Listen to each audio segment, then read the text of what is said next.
It's been a wild start to the Labor Day holiday in China. Tickets at Hongqiao Railway Station, one of China's largest railway stations, were sold out nationwide on day one. And for the first time ever, all tickets to Beijing's Summer Palace from April the 29th to May the 1st were sold out online. Metros in most cities across the country have extended services hours into the wee hours of the morning or operate directly overnight. How many people actually travel in China during the Labor Day holiday? 从预测数据上去看，今年的5天假期将会有超过2亿4千万的人出游，将恢复到2019年的104%。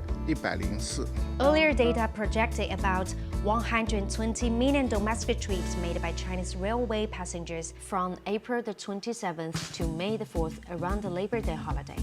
And special lines such as the Wind Express to Dali City in Yunnan Province, the Barbecue Express to Zibo City in East China's Shandong Province, and the Panda Express to Chengdu City have become extremely popular.